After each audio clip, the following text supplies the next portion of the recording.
Welcome back to Mind Your Biz. My name is Seth, and in today's Creator Highlight episode, I'm so pleased to be joined by somebody who, prior to, I guess, about a year and a half ago, I hadn't even seen this guy before.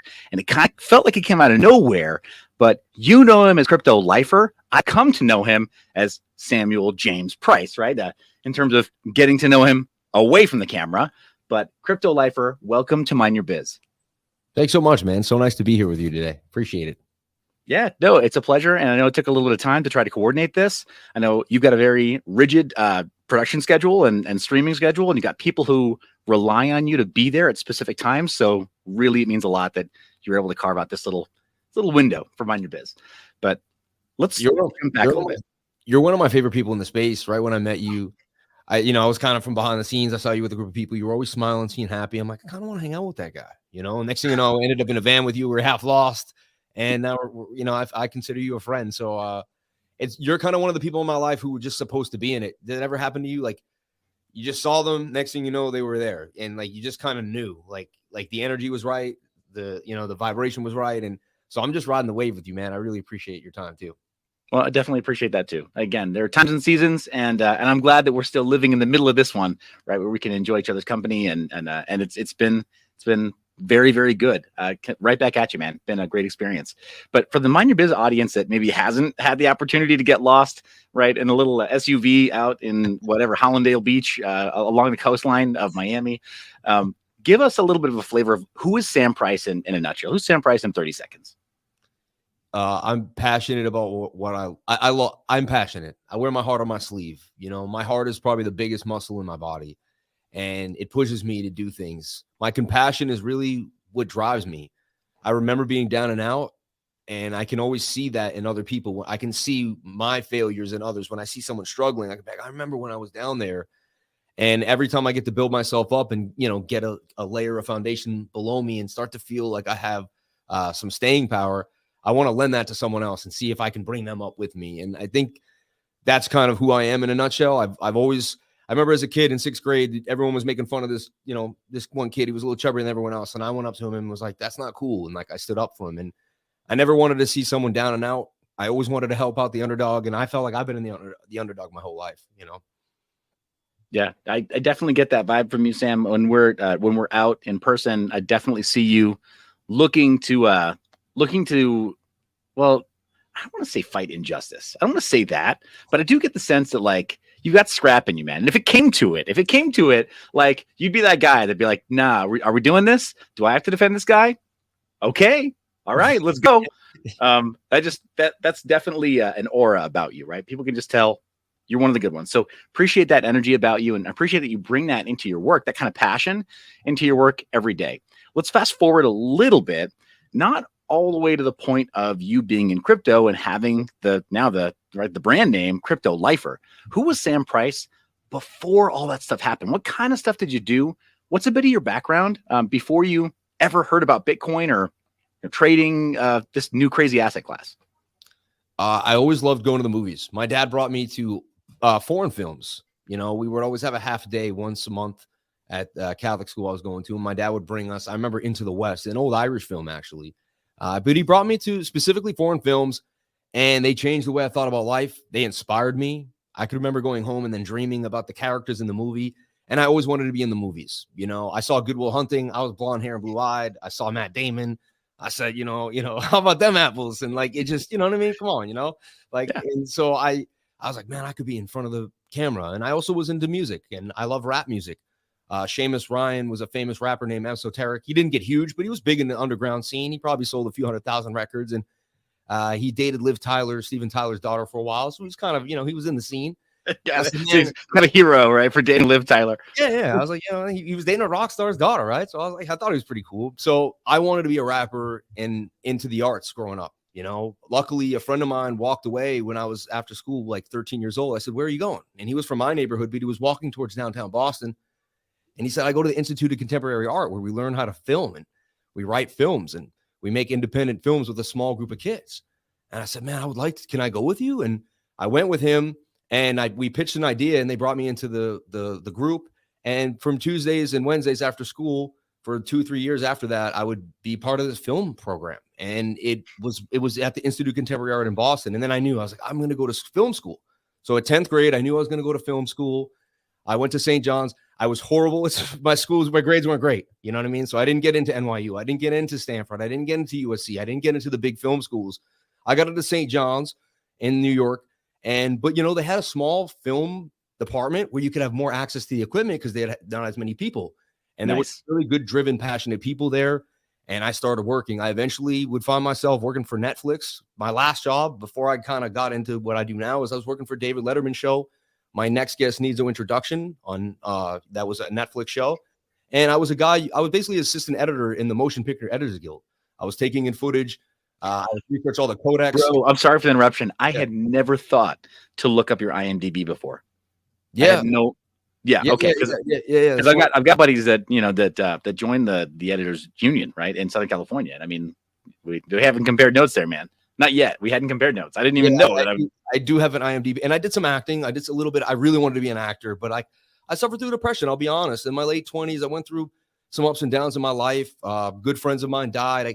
I just went through some ups and downs. I had a good long-term girlfriend who was Muslim, and her parents didn't know about me. It was kind of a tumultuous relationship, and eventually I married her. She's my wife. Everything worked out great, but 25 to 30. I went through some isolation, some depression, but I broke out, and I eventually found out, but I always wanted to be on camera. I always wanted to have a voice and a personality, and now I get to kind of blend it all together with finance, TV, media. I still use the camera every day. I still have lenses. I still do lighting. So it's all the things that I went to school for, I'm still doing to this day, which blows my mind. God has a plan for everybody. And he's giving you these little pieces. You might not know, you might be somewhat confused, but when it all comes back together, you look back and be like, oh my gosh, that's why I met this person at this time.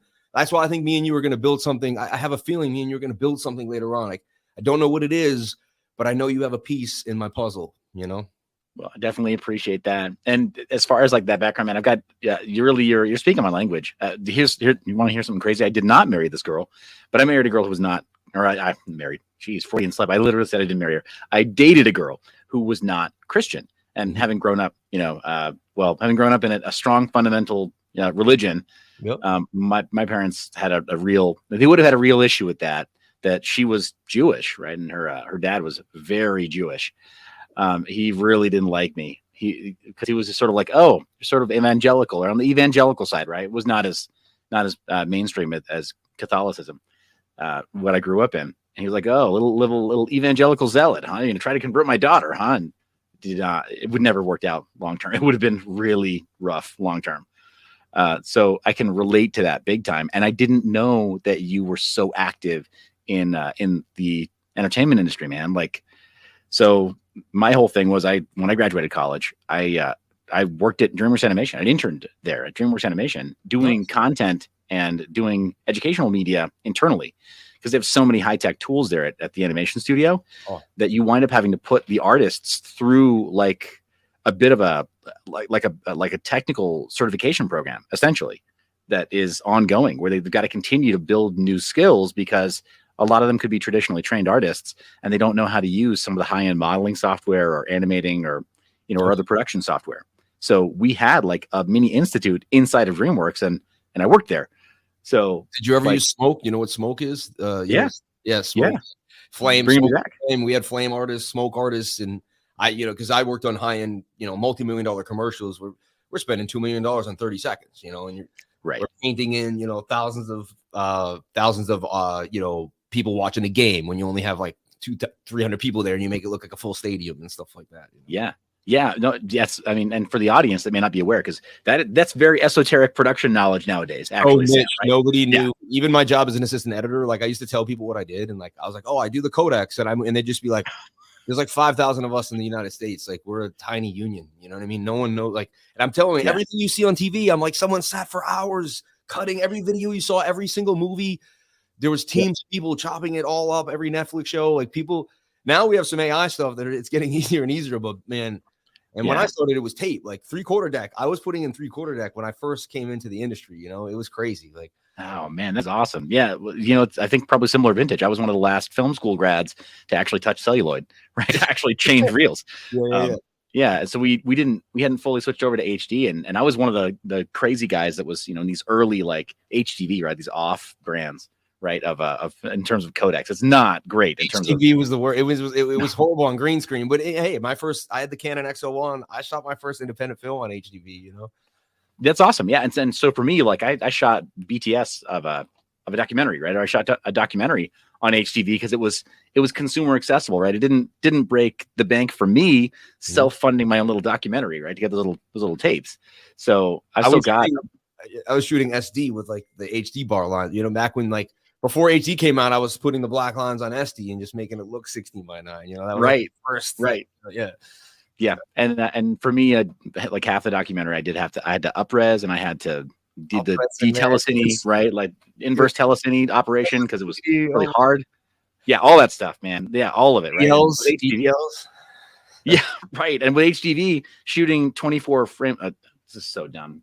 We actually went full like DIT nerd, didn't we? Yeah, we went crazy on this one. Okay, all right. I got to back out because the audience is gonna be like, "What are you guys talking about?" DIT. Yeah. It's funny. You like I know the dits too. Like all my dits, man. Yeah, right. And pour it out for those guys, right? Because like you said, half their job for logging and batching is going to be AI driven now. Yeah. So anyway, but that's amazing. A lot of affinity for what you're saying. That whole pathway of like, okay, well, do I understand lens lengths? Do I understand focal planes? Do I understand all this stuff that would be necessary from a home studio? And a lot of creators get tripped up by this. They wind up having to pay their 10,000 hours later, and you already got it out of the way, like you said. So it's amazing. I want to say one thing to creators out there listening. As a guy who was making professional TV for 15 years of my life, I see some creators out there that have great content, and they're not like, it's been a year straight and they still haven't like, and I know they're making some money that like, go get a lens, man. Like no more webcam. Like it's over. You know what I mean? Like bring people take you as seriously as you take yourself. Like I dress nice because I want, I used to watch David Letterman. He didn't show up and you know what I mean? I want my show to be taken seriously, like a serious show. And I think 5 years from now, YouTube, all that, this is going to be the network. We are going to become the network. So I tell everyone, take yourself seriously, invest in your lenses, invest in your lighting, go hard. You know what I mean? Like make it look good. That's all, I had to say that. Just someone else has to hear that out there, that like they have a great channel, they got a great following, and they're still just like holding back on, high quality lenses and cameras. Go for it. Yeah, no, I think that's a phenomenal call out there too. And hopefully you'll have kind of a breakdown of some of the equipment that you prefer using. I think I've got an Amazon list somewhere, but it doesn't have to break the bank, right? Nowadays, especially. No. Yeah. So that's awesome. Let's jump into crypto then. So thanks for all that rich background. And it's hilarious because we've driven around a couple of cities now together late at night and basically been out the whole night together a couple times, but never had the opportunity to cover that topic there. So now we're going to nerd out next time we're in person, nerd out over production nonsense, right? Like, hey, you want to do black magic? Yeah. Whatever. So yeah, but let's jump into crypto. You make this brand or you adopt this brand, Crypto Lifer, bro. That's some conviction. Clearly you had something of an awakening as it relates to involving your life into cryptocurrency. What was that moment? What struck you so hard that you adopted it so passionately and said, there's really no version of Sam Price moving forward without crypto? What was that for you? It was when I started. Number one, my story is pretty cool. I'm YouTube, right? It starts with YouTube, 9/11, and I go on the deep dive, right? And I'm researching, quote unquote conspiracy theories, which I don't even like to use that word because, if you look at where it came from, it was kind of, but I don't want to get into that. But so I was going into the conspiracy world, right? If you want to, and I eventually found the dollar was going to get printed to zero. I found this National Inflation Association on YouTube, and they were like, they're going to print to zero. This is what they've done. Study every government throughout history. And I was like, what is this? And then a little more came in my ear. And then I started watching Peter Schiff, and he's the housing crisis. These are all B, C, and D mortgages, and they're giving them A and B credit ratings. This is garbage. We're going down the tubes. And he went on Fox News. He was laughed at. People didn't believe him. Next thing you know, the crisis happened. I went right to Schiff Gold and started buying gold bars, right? So I'm 24 years old. No clue. I don't have an uncle, family member. One time in 6th grade, I picked 6 stocks and decided to see where they would go. And so I'm like, okay, I need to get out of the US dollar. So in 2010, I'm like, I got to get out of the US dollar. 2008, 9, I'm like, I started buying gold and silver bars, but eventually if you get 40 grand of it and half of it's silver, the bag's going to be pretty dang heavy. Like you're going to have a backpack. And then I started thinking of Armageddon and like getting my family out, like, you know, and I was like, okay, I have a motorcycle. They'll try to stop the bridges. I'll have to get to I can sail. I was like, I can commandeer a sailboat. You know, I was like, I'll have MREs. I need an extra pair of socks. And then I started realizing like, you might want like 5 more pairs of socks than a whole bag of gold, like a whole bag of silver. Like it started making me hit like, how much of this precious metal can I really run away with? You know, and it didn't make so much sense to me. So I started being like, I began trading to get myself out. And then I could tell the whole trading story, but we'll kind of fast forward. And I found Bitcoin. And then I said, wow, I can memorize the seed phrase. It can give me the same security that I'm getting with this big bag of gold and silver. So, I know it's a long story, but the point is I was so passionate because I was trying to get away from the US dollar. Like I considered it a monster that was going to steal my wealth, that had stolen my parents' wealth. And when I think of things, I'm an extremist in a way. Like I think of them to the highest point and they hit my feelings hard. And so everyone else just goes, oh, inflation. When I see inflation, I see my dad as an iron worker, like risking his life hundreds of feet in the air. I see my mom as a school teacher, tired day after day. And I see 10 years later, people don't realize after 10 years, 3 of those years you've worked for free, because they've taxed you for 30%. Then they've inflated you. Really, in 10 years of a working person, I think you've gotten like maybe 4 to 5 years of value. You know what I mean? You have to pay more for everything around you. Your paycheck doesn't go up the same as the prices. So I became maybe angry, upset, and then no one else seemed to care around me. And I said, what is going on? And the lifer was being born, right? Can you feel it now? The lifer, like sure. there was a lifer in there. We can't. And then I found Bitcoin and then crypto lifer, like, and then I got a motorcycle and the 1%ers, I was around a couple 1%ers. They tried to get me into the gang. I was like, I'm not doing that. It was pretty crazy. I was actually in a 1%er gang in Queens, New York. And I was just like, I knew where that was going to go. I was like, no, I wasn't, but like, it gets weird fast, man. It gets very weird. It doesn't matter. It doesn't matter if they're from New York, East Coast, West Coast. It gets weird. These guys had a cannon down in Bushwick, Brooklyn. Like it was crazy. Like it was like spaced at the door. But so, but I realized, that 1% of that lifer, to dedicate your life to something and to kind of be on the outskirts. At the time when I started building Crypto Lifer, it was just 2017, 18. My channel started at 19, but I was building that idea of who I was earlier. And yeah, you can get super wealthy if you pick something before everybody else and go hard at it. But at the time, you don't know if that's really going to make you well. And that's why the wealthiest people are the people that take shots, man. They go all in at so many different things until one of them eventually hits, and I read about people like that. My dad gave me Tim Ferriss's book when I was young, the 4-Hour Work Week. I think I was like 17 and I read that and he was trying to tell me something, right? My dad was always trying to tell me something without telling me. He knew I wouldn't listen to him, but if he just put the book down, I might. And what I got out of that book was don't be a slave. Find a way out of the 9 to 5. Use the internet. There's got to be a way. And I said, if I'm a normie and for the rest of my life, I just trade my time for money, I said, then there's something mentally wrong with me like that. I'm sorry. I know everyone there, but that's how I felt about it. I said, I have to break out of this. And Crypto Lifer was born from that passion, like the imprisonment of inflation, man. Like I was talking about inflation in 2010. That's when people tell me it's transitory, I'm like, but it can't be transitory because I was telling you about it in 2011. So, I just, my education and my understanding of the overall macro idea of what's happening is just so far beyond the average person because I've just been doing this for so long that I'm just like, guys, like, yeah. No, it's amazing. Okay, so it sounds like also like one of those turning points for you. You mentioned the 4-Hour Work Week. This is a gift from your dad. So I'm curious because I've read this book. I've listened to the audio book. Right, it's very beloved. Right, in the hearts of people who are entrepreneurially minded. Or read the entrepreneurial book. Boxes, like it's just like you know what I mean. Like you just sell whatever you can put your hands on. Like he just teaches you so much. Yeah. So let's talk about a little bit from the book, the concept of muse. Right, and Tim Ferriss's definition of muse is any kind of something that draws out your unique qualities, right? Or a unique business concept, but he called them muses, right? In the same way that a creative might follow their muse to write a composition, right? Or to write a novel or something, some kind of creative endeavor. That in business, your muse, right? It'll lead you like, well, I wonder if there's a need for this in such and such group of people, right? Of the market, the segment of the market. So I'm going to try it out. And I remember his rules were $500 and less than a month. Like this is the time that you have. Those are limits, right? And those limits prevent you from trying something out to the point that you're past it being rational and you see some kind of a result. Did you use a methodology when you were like, as this new person was being born, right? This new persona was being born of Crypto Lifer. Did you use a similar type of methodology or process to say, all right, well, I think probably, you know what, YouTube, and I'm going to go primarily market talk or trading, or I'll start teaching people what I've been learning, right? And figure out like how I share from my journey. Was there a specific method that you used to kind of along the way develop from an early idea into now a powerhouse brand, a guy who gives great training and who's known? Like, what were the in-between steps there?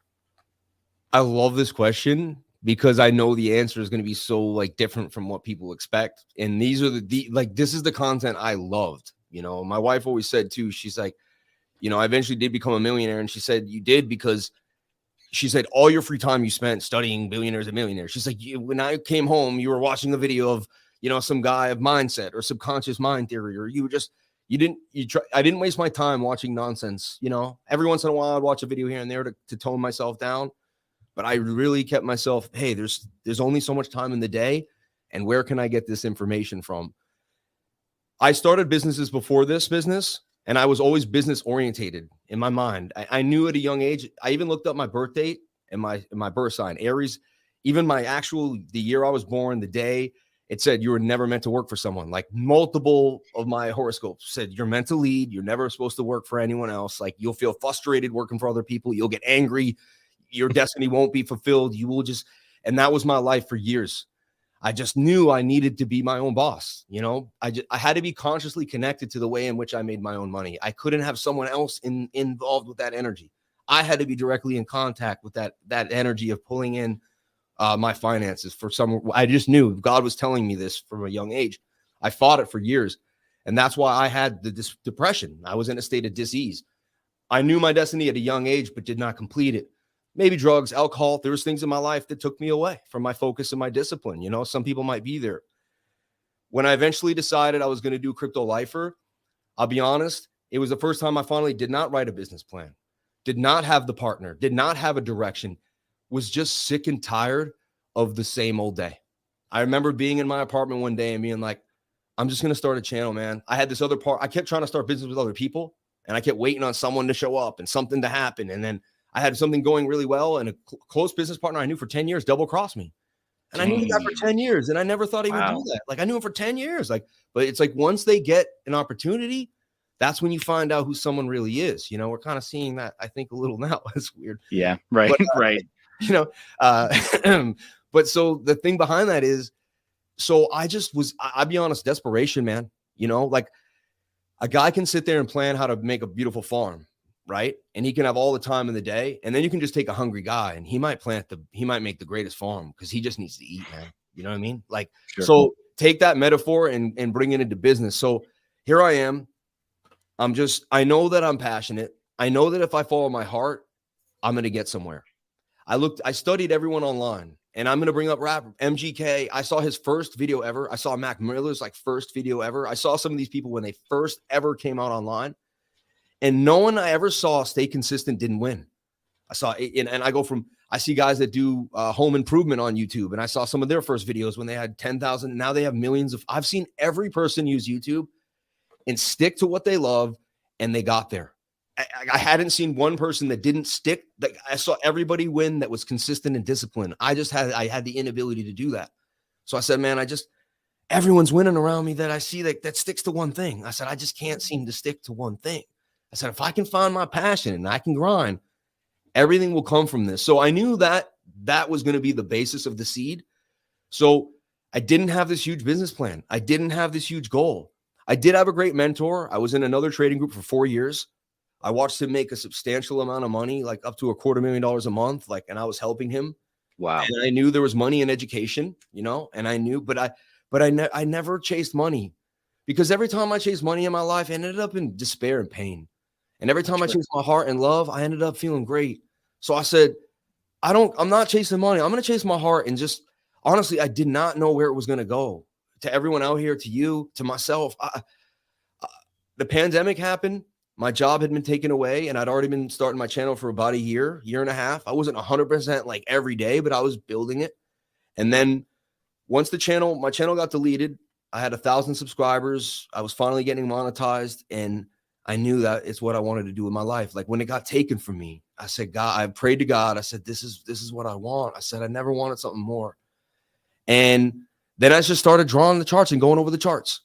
And I also had an inclination for getting into things early. Like I found chainlink at $1.78. I found Cardano at 2 cents. I found Atom at $3. I saw, Polkadot was at $3. Like I could get a sense of, I would study the people and I could see market cap and numbers. And I would you told me 100 coins. I could usually find 20 to 15 and 8 or 9 of them usually would be winners. I had a really good track record of doing that.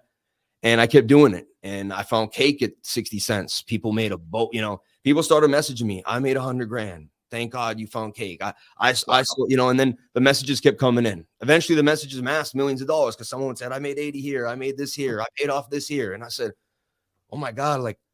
And I said, I could charge for this. And I said, but I was afraid the day I switched on to monetize, everyone would leave and they wouldn't pay me, and my wife was like, and I was afraid to monetize. And my wife was like, monetize. And I was like, no, I don't know. So this is how insane this plan was. Like, it was not even like everyone looks at me like this branded guy now just doing it. Dude, I fell into my heart. I followed my heart, and then next thing you know, things picked up and God bless Ben Armstrong. He threw me on around the blockchain. I think there was a little connection with Crypto Love there because I knew Crypto Love on the back end. And I think they had a conversation. Crypto Love to this day has never taken credit for it, but they emailed me from an email that he only had. And I'm pretty sure that they never would have connected. If everyone knows the story, Crypto Love put Ben on his channel first, really before Ben got really big. So there's like an old story there. So then I reconnected to Crypto Love, and I think he kind of threw my name in the ring, and that circle came. And then Ben was like, hey, this is the guy that helped me. Why don't I help this dude? And then people got on, and so I got, getting on certain shows and then also when I went on those shows, I would spend an hour preparing. I put so much into the charts that I was going to show. I would just, you know what I mean? Like I knew that I had 10 to 20 minutes to really show people who I was. And I took a lot of time to prepare because I wanted to shine on those moments, So you make me I'm so passionate about how it all happened, and I don't get to really share the story. Yeah, man. There was no true. Now I'm more organized. Now we have goals. We have plans. I have 5 employees. Like we have grouply meetings. Like it did turn into a real business, but at the time, I literally just followed my heart, and I was just obsessive compulsive about drawing the lines in the charts, and I'm here now. It's amazing, man. Well, and I appreciate that passion because it comes through, Sam. It absolutely comes through. I think one of the interesting things about the crypto industry in general is that there's a ton of misfits. It's this lightning rod for people who just didn't fit in somewhere else. And maybe it's a bit like you, right? Where it's literally written in the stars that like you're not going to feel good in other places, and you have to do your own thing, and you have to like you mentioned, you have to follow your heart towards a path that's more divinely appointed than just like, all right, show up, do the job, do this, do that, do whatever, follow the beaten path. The house with the white picket fence, do it exactly the way everybody else did it. Whether you just said more divinely appointed, man. You're amazing. Well, it comes through is what I'm saying. That passion is clearly there. And so yeah, I think it's so like I've stopped being surprised, which is kind of, stop being surprised when I keep meeting amazing people in crypto, because it's like, dude, so many people just feel called to this, right? They just feel like irresistibly called to it, drawn to it in a way like, for good or bad. Like a lot of people feel drawn to it. Now we do see some people who like whatever are legitimately out to harm others. They tend to not choose to be out in front of everyone and represent their own good name, right? Like the way that you have. They tend to be more like, all right, well, cool. I'm going to go find this ledger hacked email list and set up a scam website, and you set up a wallet drainer, and I'm in business. Like plenty of ways to make money in crypto, plenty of very shady ways to make money in crypto. And so providing value the way that you've chosen to do, and then growing that, saying, all right, well, I'm going to respond to what this group says. Like they need this, so I'm going to beef up that side of my business or what I offer them. That's pretty amazing to be so value driven. That's why I guess it's not hard to see the passion on you, because you're very clearly out there to serve others and help fill in knowledge gaps and and really be there to lift up what your audience and what your subscribers really need. It's very clear that you're listening to them and that you're pushing to bring something that they find valuable. So no, the passion, not hard to see, man. Especially in person, right? Like when we're out at events and stuff and we get a chance to talk and, we're sitting this close to each other and we're getting these impromptu questions.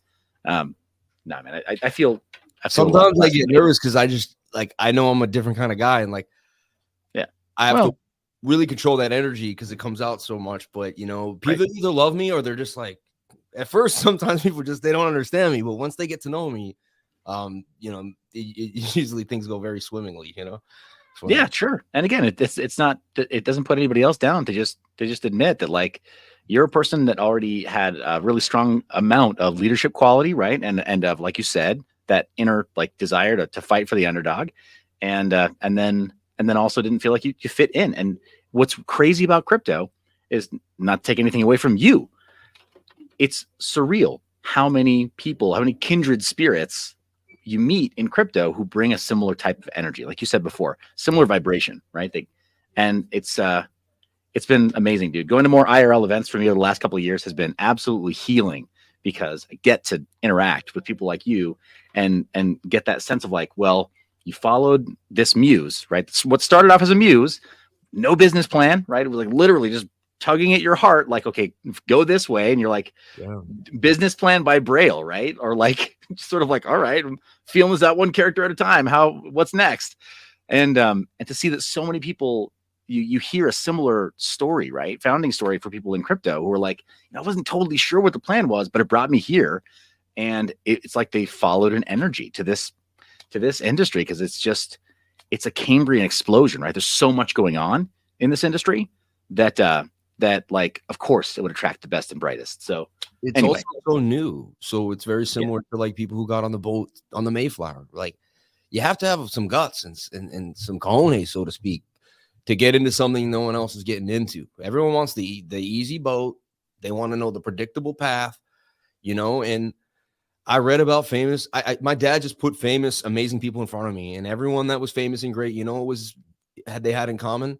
They were able to go alone, and they were able to go where many people were afraid or weren't willing to go. They were also willing to work extremely hard for what they had, and they were willing to sacrifice and stay disciplined and focused no matter what happened in their life. That is the common quality amongst almost every billionaire you'll find in the world, or true successful person. You don't have to hit $1 billion. I don't care if it's a painter, sculptor, a fireman, a good teacher. They don't have to be the richest person in the world. Are they successful at their craft? Did they accomplish what they sought out to do? That's the basis of success to me. It's awesome, man. Yeah, definitely. There's a lot of grit to those stories for sure. Let me ask you, as far as your path towards creating the Crypto Lifer brand, which now, congratulations, right? You mentioned it's a team. What's that quote? If you want to go fast, go alone. If you want to go far, go together. Here you are with the team, man. So you're preparing for the long haul, right? To go far together with this group. So what have been some big wins and milestones for you along the way? Maybe not things that from the outside, people will be like, oh, cool, it's this follower count or whatever. What were some things that were meaningful to you along the way as milestones? I'll be honest, when I did get the call to go on around the blockchain, it's weird to bring it up, but I'll be honest with everyone. I remember crying in the shower, like the night I got the email. Viewership was pretty low in December. It gets low, right? And I'd only been around for a year. I think I had 17,000, and views were really low in December. And I was out in Florida, and I was worried about the business. The business was only a year old. I was like, is this sustainable? And I was like, and I said, I'm just going to keep tricking you, keep pushing. Something's going to break. Something good will happen. And I always believe big opportunities are coming my way. And I swear the day before that, I said, babe, a big opportunity is coming for me. I know it. I feel it. And that email, it was just, I did so much TA, and I had seen so many other people doing TA to get like a stamp of approval, and to have everyone say, and also to go on that day show and to have thousands of people see my TA. That was huge to me. That's why I'm so loyal. That's why I'll stay loyal to Ben, no matter what. And I won't judge him for what he's done, because like, I will never forget that come up and forget the views and the success and stuff. Just being, every human being wants to be recognized for what they've put time and effort into. period, you know, and to get recognized and to have the respect and to be called like, oh, this TA, and have people really hear what I had to say, and you know, to be accepted. Like I was always on the outskirts, to be accepted, to feel part of a bigger community. Oh my God, man. What a milestone for me.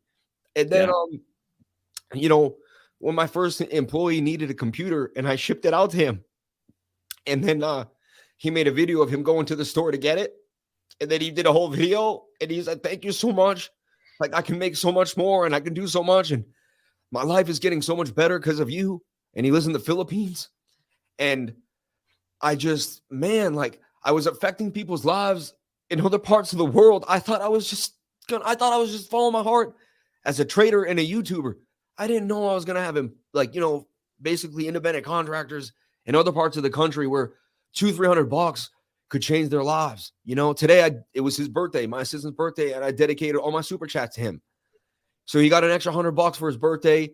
And he told me, man, that's like, you know, that's like rent for him for like that's a lot of money where he's from. So it just, and then I have another guy that's working with me from Nigeria, and he joined my group. Someone made so much money in my group. They sent me $500 and said, can you please buy him a computer system and a new laptop so he can trade? So people buy people memberships on my trading group. They say, I've done so good this month. I want someone to join your group. I want to pay for them. I get emails weekly. I want to pay for someone to come on in. Like you want to pay for what I give? These are the things that blow my mind that I was not expecting. The spiritual growth, the connection to people, and the testimonials I get that are paragraphs long about their lives being changed. Not just about crypto. Sam, I started drinking lemon water because of you. Sam, I got off alcohol because of you. Sam, I wake up every day and I'm grateful because of you. Sam, my wife and kids like me better because I'm in a better father because watching you every day. Like, this is like, I didn't like it. You know, this stuff, man, it's impactful. And if everyone got testimonials like that, like, this world would be a great place. So I am financially happy. I am spiritually happy. I am grateful for, like, I wake up every morning in gratitude. I go to sleep every night in gratitude. Like, and I can't tell you the day, and you know, and I didn't always. I was depressed for years. I couldn't find gratitude. I struggled with negative emotions and low frequency, and it didn't work out. And I found a way. I found a system, and it's working. And I just stay in that pocket now. And I cannot believe what has happened to me in my life. I cannot believe, and it's being consistent and doing the same thing every day, and becoming good at, you know, staying focused and disciplined, and just, you know, going for that one thing over and over again, and keeping love in my heart, man. Like, love was the number one frequency of what got me here, and it keeps me going every day.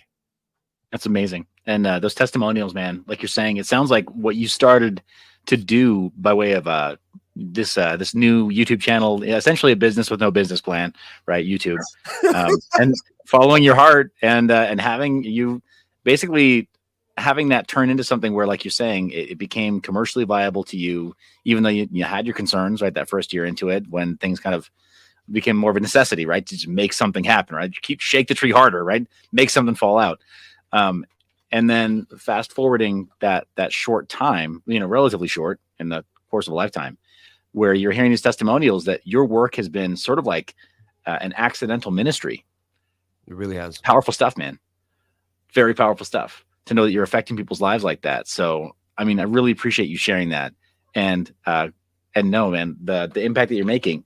Here's the thing. If you stay consistent with what you're doing, you don't need me to tell you, but stay consistent with what you're doing, and you're going to, I mean, it's like, it was Zig Ziglar, right? That in order to get what you want, right, you got to help enough other people get what they want. And it sounds like based on what I know of you, it sounds like you're pushing to try to help as many people get what they want and need as you can.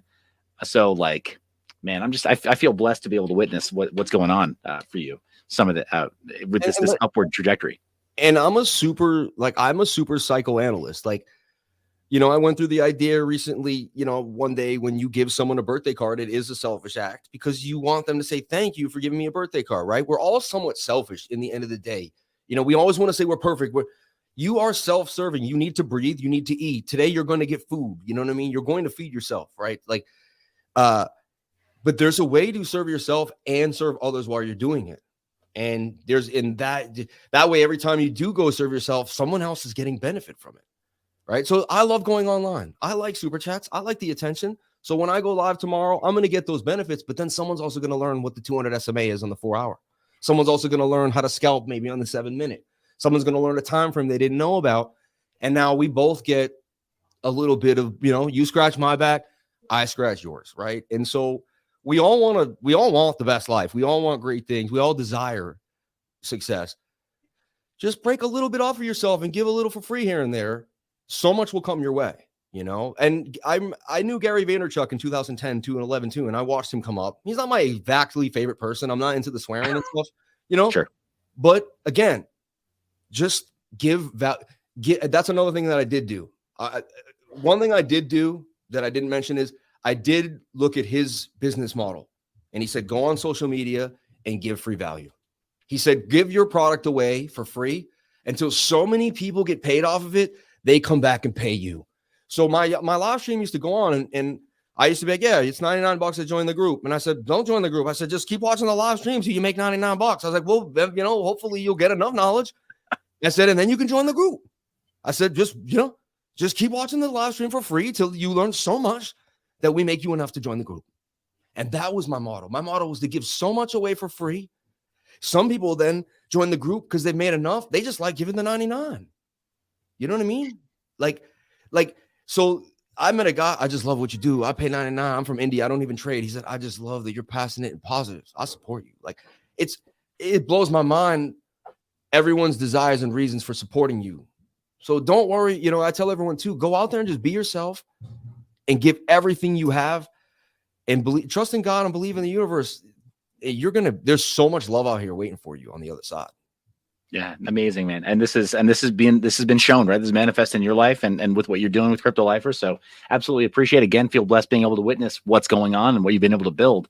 Let's talk just a brief moment. I failed to show the visual aid of your site. It's right here, dude. You got cryptolifer.com. I showed it on screen before, but really briefly, how does this tie in to what you do each day as a streamer, right? As a guy who teaches technical analysis and who, an educator, I guess overall financial educator and trading educator. What does this do for your community? Well, I always wanted a basis point where people could find me. Number one, cryptolifer.com. I paid $7,000 for that URL. And that's another thing. Put money back into your company. I didn't buy a Rolex. I didn't lease a nicer car. I bought a URL. I did the nerdy thing. I reinvested in what I believe, because 10 years from now, you could probably sell cryptolifer.com when crypto gets huge it's going to be worth way more than $7,000. That's digital real estate. I really just bought a digital building, really, in my mind, a digital address. So I've also been into buying and selling domain names in the past. I think it's a fun little side hobby. But this is just a place where you can come. We're beefing it up right now. We actually have a whole new site. This is just a temporary holder. You're going to be able to log in. You're going to be able to watch educational content, right? You're going to know where you're at in the educational content. You can you finished, segment 1 or 2, and you can come back and continue. And so we're going to have all sorts of, the site's going to be more complex and, and have more depth to it. So, but basically I just wanted the site I see it eventually as an advertising agency too. 5 years from now, I want the site to be producing 50 to 100K a month in advertising revenue. That's down the line, but so I plant little seeds.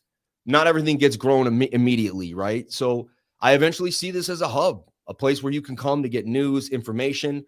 I want to create a network where I have other people creating content beneath me. I drive stream 1,000 days straight already. I probably have another 1,000 days in me. And then at one point, I'm going to probably maybe do 4 days a week. And I'd like to be able to step back and, kind of how Ben was having his little, you work yourself so much, eventually you need a team, So, so the website's just really a place where you can join the Discord, find out more about us, but we're working on the back end and beefing it up. Got it. Okay. That's amazing. And like you were saying, also that investment into your own brand, knowing that Crypto Lifer, that you wanted to lock it in. It's crazy that, we work in Web3. We're always talking about permissionlessness, but a website helps a lot, dude. I wasn't going to do it. I had cryptolifer.io. I spent $250 on it. I hired a kid, I had a young kid, who was like into video. He was going to be my CMO, and he said, man, you should really buy cryptolifer.com. And I looked it up and I was like, $7 grand. I was like, you're crazy, man. And he said it a few times. And then, one night I drove out somewhere. I had a long talk with myself, and then I came home and I was like, I think he's right. After 2 months, I sat there and I said, if I'm committed to my brand, like this is, and I'll tell you what, when you commit to things, you internally, that's when the universe really responds. Like when you buy that URL, the universe is like, wow, you put that much monetary value that you worked hard for. It creates what I call a reverberation path, like a cycle of energy, because it knows how much you cared. And like that stores that now, and that energy gets repurposed back into the business later on. So like every time I just bought a property. I closed on my first property in my life on Tuesday. Hey, congrats. I went and mowed the lawn. Like, that's insane, right? Like, I make a few thousand a day. Like, I don't need to mow the lawn, right? But I went and mowed the lawn because I want to send that reverberation energy back to a property in which I own. I want that energy to be held. I want that desire. I want the universe to see how much I care about what I've invested in, right? So, I don't know. I truly believe in that cycle, especially in business. Amazing. Okay, so the website right now is it's something of a placeholder, something of a pointer over to the community, which is primarily Discord. But then you talked about being able to host the courses here. See, I'm horrible at business. You're trying to get me to support, and I'm not even good at you go to cryptolifer.com. You can join the Discord. You know what I mean? That's gonna, you can click on a link. It sends you to my Discord, and that's really my trading school. Like that's the university. I have 60, 70 videos in a playlist where you can learn all my little tips and tricks for $99 a month. Like people are charging $2,000-$3,000 a month for their trading courses. Like I put it all in there so you can get access to it in 1 month. You can watch almost every video in there. And then we even have a place where you can post your charts. See, this is where a lot of people don't have in their Discords. We want you can watch 100 gardening videos. I always say this, you can watch 100 gardening videos, but until you dig in the dirt, put the plant in there and water it, like you don't know how to grow a plant. You think you have the information. So you can watch 100 YouTubers doing technical analysis, and you know how to TA, right? You need to show us your charts. We need to see you post a chart. We need to see you get your hands dirty. We have what's called a learning library in my trading group, and we have a TA questions and answer. Post any chart you want. We're going to dissect it. We're going to say, hey, maybe you should add some support and resistance. Your divergence is on the top. It should be on the bottom. Your Fibonacci is drawn there, but I think you took it from a higher level. I think you want to bring it from this impulse. And we teach you how to fine tune the skills in which you learn with me. That's amazing. Yeah. And it seems like, that access and the ongoing mentorship and feedback, that makes the most sense for any kind of a membership. Because these days,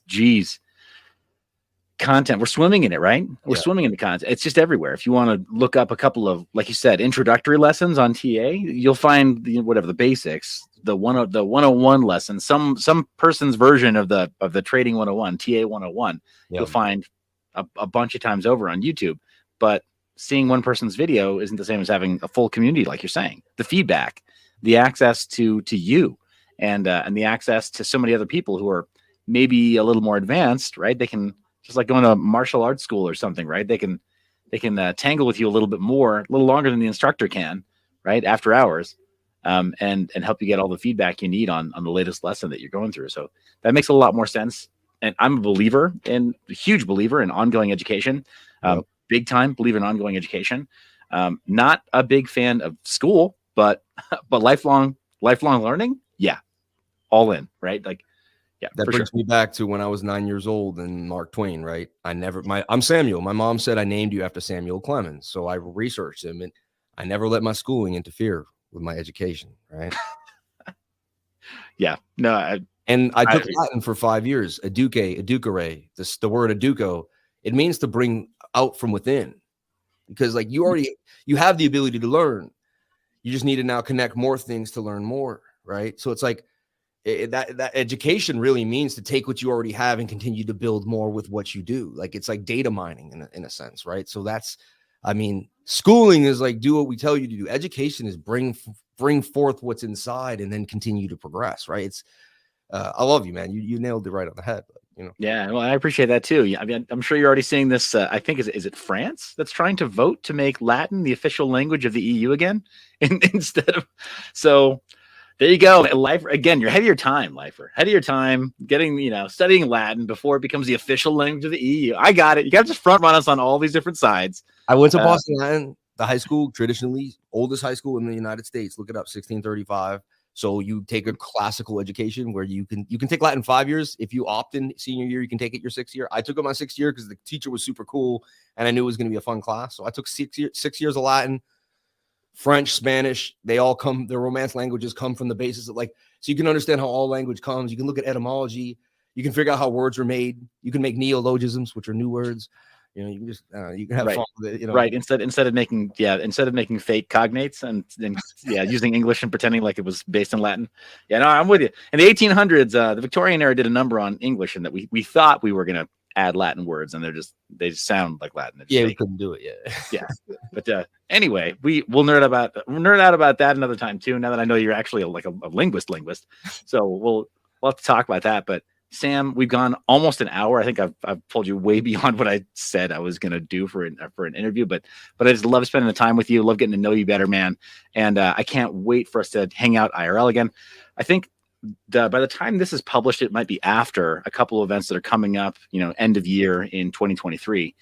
But are you going to be in Fort Lauderdale end of September for our event? I got to get it to St. Pete's October 18th and 19th, right? Okay. I may go to Dubai for Bitcoin Amsterdam.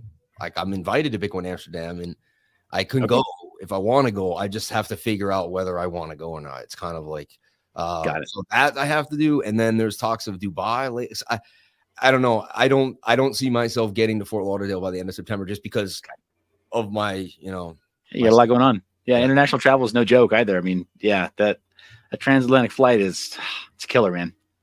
Anyway, I haven't missed my live stream in 1,000 days. So eventually if I take a 24-hour flight, I'm eventually going to be the guy who missed, it's going to hit me, So one day I'm going to have to take a flight long enough that's going to kick me, or maybe I could Wi-Fi from the plane though, right? And just call it the stream. Okay. Yeah. Well, we'll talk about that off stream because I've got a suggestion percolating right now, but we'll chat about it offline. Sam, thanks so much for being on the channel. Let me ask just one last time, outside of cryptolifer.com, is there a best place for people to contact you? Where do you like being contacted? Twitter is where I love the DMs the most. You can at me on Twitter. I'm on Twitter the most. That's where I tend to respond. I don't even look at my text message anymore on my phone, really. My phone's usually lost or something. I don't even know where it is. I'm in the Discord all the time helping my students. Ever since I became, I have 750 students around the world. Ever since I became the leader of that Discord, that's really, my kids need me, my wife needs me, and then I'm in the Discord. So, and I always tell people, if you really need my attention, throw a super chat on my live. It's so crazy, but it's almost like, no, money talks. It's true. I mean, without making it crass, money talks. Well, $1.99 even if it doesn't have to be a lot, but you can just be like, hey Sam, I'm trying to get your attention. It's been hard, but my team will be like, yo, he's trying to tell you something, But emailing my wife at cryptolifers@gmail.com, she's really the best because she filters everything and then says, hey, this guy is good. He wants to get in contact with you. So emailing my wife and DM me on Twitter is the best place, Yeah. Awesome. Well, appreciate you again being on the channel, and I can't wait. It sounds like it's gonna have to be sometime after Dubai, maybe in 2024. But again, just feel blessed being able to witness your ascent and witness what you're doing in the space, and it's all positive, it's all good. So thank you again for making the time, man. Really I think we got you coming on my channel not too long from now too. So we'll see. We'll be back. Oh, hey, two-parter. Look at that. All right, man. To be continued. Dun, dun, dun. Well, Seth, community. God bless you and your family. Every time I've hung out with you, I've had a great time. And I literally can't wait to see you again and hang out. I appreciate it. Well, appreciate you again. Mind your biz community. Be good. Stay private. Mind your biz. Peace. Peace.